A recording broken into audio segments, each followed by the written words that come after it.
Je nous invite dans la lecture de la parole du Seigneur. Nous sommes dans Luc chapitre 15. Verset 15 jusqu'au verset 20. Verset 15 que la verset 20. Il alla se mettre au service d'un des habitants du pays qu'il envoya dans ses champs garder ses pourceaux. Il aurait bien voulu se rassasier du carouge qui mangeait les pourceaux, mais personne ne lui en donnait.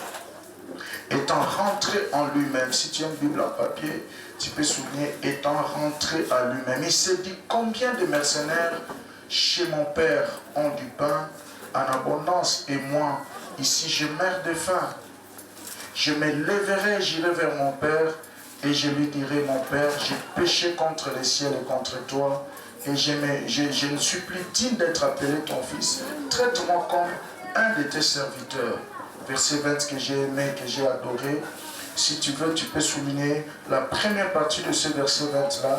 Et il se leva et s'en alla vers son père. Tu peux souligner ça parce que ça aura son sens dans quelques minutes. Comme il était encore loin, son père les vit et fut ému de compassion. Il courut et s'est jeté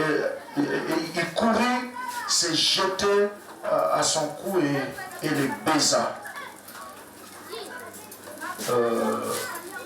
On peut reprendre nos places, nous lisons immédiatement 1 Chronique chapitre 4 au verset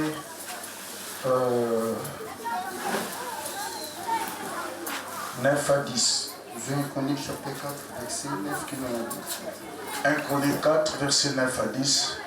Jaébet était le plus considéré que ses frères. Sa mère lui donna le nom de Jaébet en disant, c'est parce que je lui ai enfanté avec douleur. Jaébet invoqua le Dieu d'Israël en disant, si tu me bénis, si tu étends mes limites, et si ta main est avec moi, et si tu me préserves du malheur, en sorte que je ne sois pas dans la souffrance, et Dieu accorda ce qu'il avait demandé. Que Dieu bénisse sa parole. Je croyais que tu allais faire une bonne acclamation.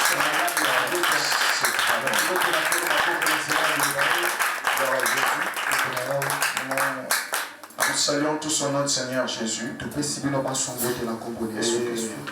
Nous demandons à tous ces mondes qui nous suivent de partout de continuer à partager.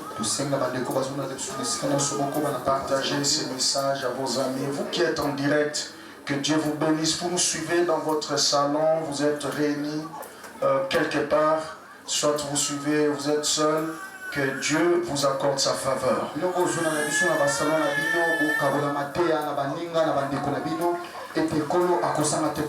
parlons de la loi de l'exception. Dans chaque chose, il y a toujours une exception. Nous sommes venus de familles qui ont été vendues au diable. Nous sommes venus des familles dont les racines sont amères. Et quand vous venez à l'église, prenez les choses de Dieu au sérieux. Cherchez Dieu en profondeur. Et Dieu va vous distinguer.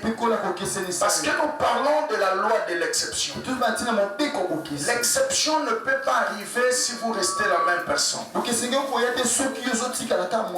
La délivrance ou le changement commence d'abord dans l'âme, en vous-même. À un certain moment dans la vie, il faut savoir faire ce qu'on appelle les états généraux. C'est-à-dire que tu fais des analyses de chaque point de ta vie. Est-ce que ma vie a un sens?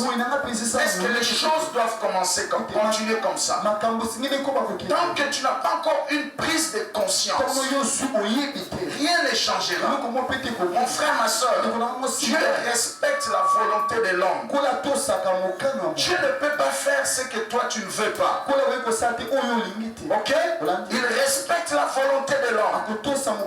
Et votre vie ira toujours dans la direction de ce que vous voulez. Dans la direction de vos choix et de vos décisions. Si vous êtes devenu ce que vous êtes devenu, aujourd'hui, c'est la conséquence directe de ce que vous avez voulu. Et c'est ce que vous avez décidé. Et si vous voulez que votre vie change, vous devez harmoniser vos choix et vos décisions. Changez votre façon de décider. Changez votre manière de choisir. Vous ne pouvez pas rester la même personne et demander à Dieu de changer votre vie. C'est pratiquement incompatible. J'attends quelqu'un dire Amen. Le premier jour, on a focalisé dans la définition des concepts. Nous avons compris ce que c'est une loi d'exception. Et nous avons compris ce que c'est comment la vivre.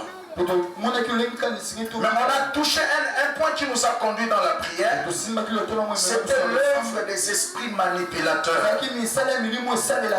Il y a des esprits qui manipulent les décisions des gens, qui vous trompent dans vos décisions, qui vous forcent à prendre des décisions qui vont détruire votre vie. Rien n'est éternel sur la terre. Même la beauté que tu as, elle n'est pas éternelle. Un jour ça va partir. Tu dois la capitaliser maintenant. Les talents que tu as, la force physique que tu as, les relations dans lesquelles Dieu te ramène aujourd'hui, elles ne sont pas éternelles. Vous voyez, tout va passer sur la terre. Et chaque fois que Dieu te présente devant les occasions, il faut savoir la capitaliser et tirer au maximum de profit. Maintenant, ces esprits-là viennent vous pousser à faire des choix qui vont vous compliquer demain. Aujourd'hui, plusieurs sont dans le village de Si je savais. Pourquoi?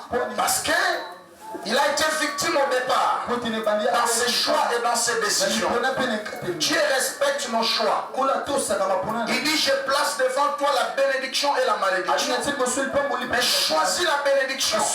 Mais il ne te force pas de choisir la bénédiction. Mais il dit choisis la bénédiction. Choisis la vie afin que tu vives, toi et les enfants de tes enfants. L'histoire c'est dans Deutéronome 30. Voyez? Et les enfants de tes enfants. Deutéronome 30, je crois, à partir du verset 18, 19, 20. Tu verras ça. Je mets devant toi la bénédiction et la malédiction. Mais Dieu ne te force pas dans les choix. Il dit choisis la bénédiction. Afin que tu restes béni, toi et les enfants de tes enfants. Par là, je comprends une chose. Les choix et les décisions que nous prenons aujourd'hui n'engagent pas seulement notre vie. Ça engage aussi les innocents qui ne sont pas venus encore. Les enfants qui viendront. Peut-être tu es déjà marié, tu as des enfants. Ou tu as déjà fait des enfants hors mariage.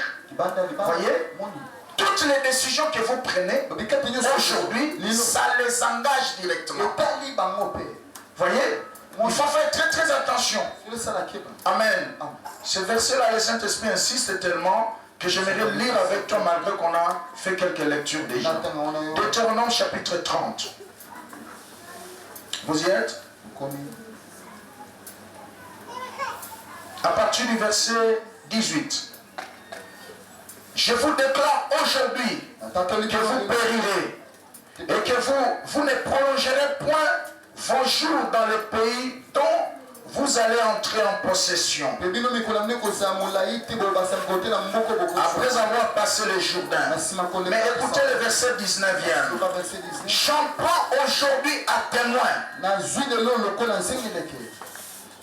contre vous le ciel et la terre. Donc, comme témoin, qu'est-ce qu'il veut dire?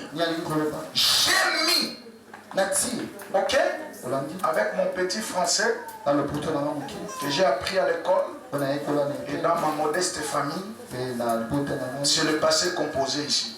J'ai mis devant toi. Ok? Les passés composés, mais j'entends encore la voix de mon professeur de français. Les passés composés expriment une action qui a été initiée et finie dans le passé.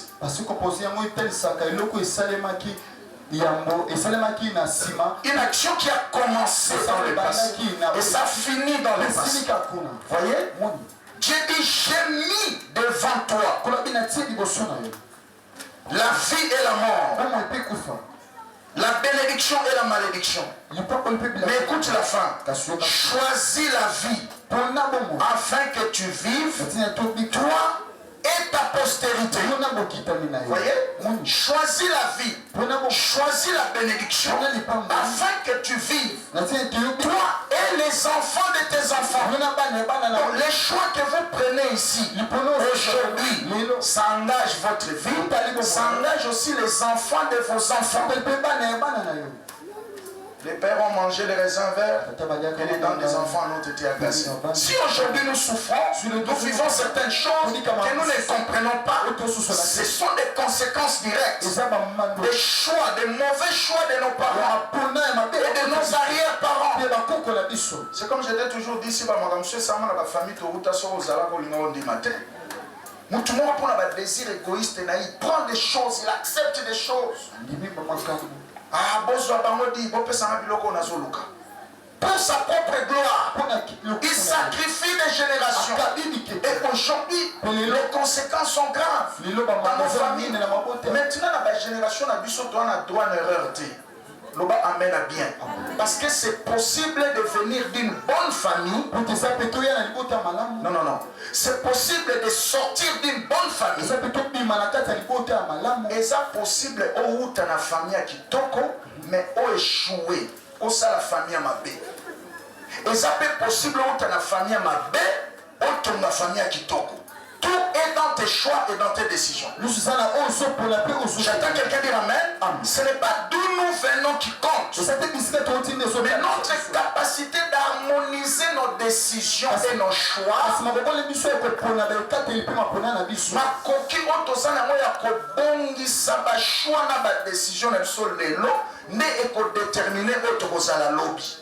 Est-ce que tout le monde a dit amen?